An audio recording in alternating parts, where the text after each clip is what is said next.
Kako su se stabilizirale vremenske prilike i prošla je opasnost od pojave kasnih mrazeva, vrijeme je za uzgoj krastavaca. To su biljke koje zahtijevaju nešto više temperature zraka i ne podnose niske temperature koje na njima mogu učiniti veliku štetu. Možemo ih uzgajati direktnom sjetvom na stalno mjesto ili kao presadnice koje pripremamo barem 20 dana prije iznošenja na otvoreno. Za uzgoj na otvorenom tlo treba da se zagrije na temperaturu od 17 do 18 stepeni Celzijusa. Za razvoj na otvorenom potrebna je srednja dnevna temperatura zraka veća od 15 stepeni Celzijusa, dok je optimalna 25 do 27 stepeni. Cvjetanje započinje kod temperature između 15 i 17 stepeni, a oprašivanje najbolje se obavlja na temperaturama od 18 do 21. To znači da je ovaj period u proljeću najbolji, to jest idealan za uzgoj krastavaca.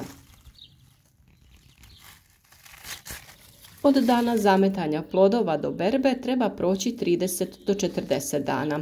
Brzina rasta pojedinih plodova naravno ovisi o broju plodova na jednoj biljci. Vrijeme plodonošenja krastavaca traje između 1,5 do 2,5 mjeseca. Za uzgoj presadnica krastavce obično sijemo u aprilu na zatvorenom, to jest u zaštićenom prostoru, i to 3 sedmice do mjesec dana prije planiranog presađivanja na stalno mjesto. Presađuju se tek polovinom maja, kada prođe opasnost od kasnih proljetnih mrazeva.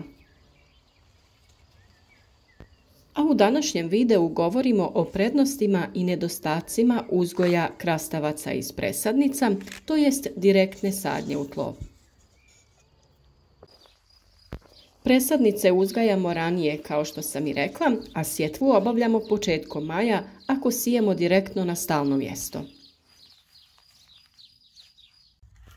Tokom uzgoja presadnica, ako su nepovoljni uslovi uzgoja, odnosno vlaga zraka veća od 85% i velika temperaturna razlika između dana i noći, treba pripaziti na pojavu bolesti, jer krastavac je jako osjetljiv na gljivična oboljenja. Presadnice imaju osjetljiv korijen, pa se pikiranje, to jest presađivanje u posudice, provodi kada biljka ima otvorene kotiledone listove i prva 2 ili 3 prava lista. Izbjegavajte sadnju presadnica previše blizu jer biljka mora disati. Ako su biljke previše blizu jedna drugoj, krastavci će biti manji i izloženiji gljivičnim oboljenjima. Presadnice su također osjetljive na pojavu polijeganja. Naime, gljivice iz roda Phytium mogu nanijeti ogromne štete u rasadničkoj proizvodnji i dovesti ju u pitanje. Ove gljivice žive u tlu, to su takozvane soil-borne gljivice, a njihova patogenost, to jest sposobnost izazivanja oboljenja, ovisi o vlazi, temperaturi, svjetlu, pH vrijednosti i drugim čimbenicima. Nažalost, upravo ti optimalni kontrolirani uslovi koji se postavljaju radi osiguranja najboljeg razvoja biljaka u zaštićenom prostoru odgovaraju i patogenosti ovih gljivica. Drugim riječima, bolji uslovi za razvoj biljaka znače i bolje uslove za aktivnost patogenih gljivica koje uzrokuju polijeganje.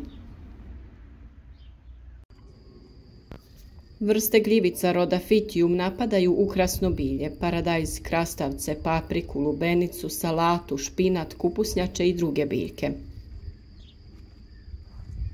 Biljke su obično napadnute u zoni korijenovog vrata ili prizemnim biljnim organima, a simptomi se javljaju u obliku truleži, paleži krijanaca ili tek izniklih biljaka. Napadnute biljke poliježu, a rast im se zaustavlja.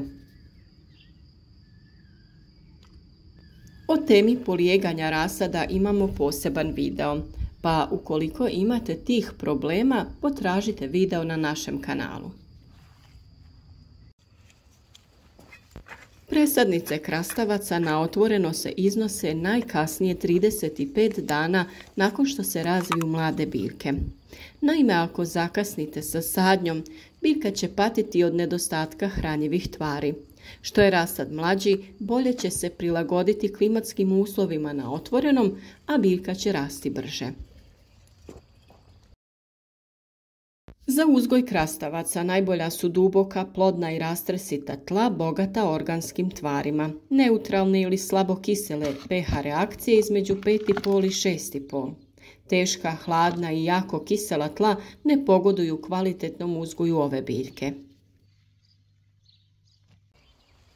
Krastavac je dobra pretkultura za paradajz, kupus i papriku, a pogodne pretkulture za krastavac su kupus, celer, mahune, salata, grašak i kukuruz šećerac.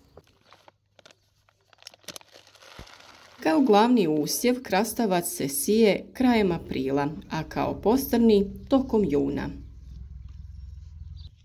Naravno, na većim površinama sije se pomoću sijačica, a na manjim ručno u redove ili u kućice. U redove se sije na 80 do 100 cm razmaka red od reda i u redu od 20 do 30 cm razmaka biljka od biljke. Kornišoni, to jest oni mali krastavci koji se najčešće koriste za kiselenje, siju se nešto gušće. Biljke koje se presađuju trebaju određeni vremenski period da se ukorijene i tokom tog razdoblja njihov rast se zaustavlja. Kako bi izbjegli sve ove moguće, to jest spomenute probleme, mi prakticiramo direktnu sjetvu na stalno mjesto. To obavljamo kada se ostvare pogodni uslovi za uzgoj koji su potrebni za kvalitetan razvoj biljaka. Siju se najčešće 2 ili više sjemenki na dubinu od 2 cm. To nam je osiguranje ako se dogodi da neke od sjemenki ne niknu. Višak kasnije iščupamo te eventualno presadimo na neko drugo željeno mjesto. U tlo prije sadnje dodajemo prirodna hranjiva poput stajnjaka, humusa, komposta ili glistinca. O svim tim prirodnim dodacima imate posebne video savjete kako da pripremite tlo da ima sva potrebna hranjiva kako bi plodovi bili zdravi i kvalitetni, a i sama biljka. Krastavac se kao sve druge biljke može uzgajati na tlu, tako što će se širiti i puzati u određenom smjeru.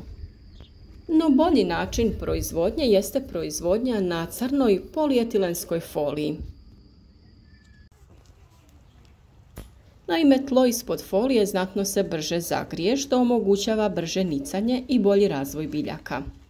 Folija također spriječava rast korova, a oblikovani su plodovi čisti, jer se većina nalazi na foliji, kao i sama biljka. Biljke nisu u izravnom dodiru sa tlom, pa su manje izložene infekciji i bolestima koje se nalaze u tlu. Istovremeno, sa polijeganjem folije mogu se ispod folije postaviti i cijevi za navodnjavanje po sistemu kap po kap. Najsigurniji način proizvodnje kojim se ostvaruju najveći prinosi jeste uzgoj na armaturi. Zbog bolje prozračnosti biljaka na armaturi manji su problemi sa bolestima, plodovi su čisti, a berba je lakša.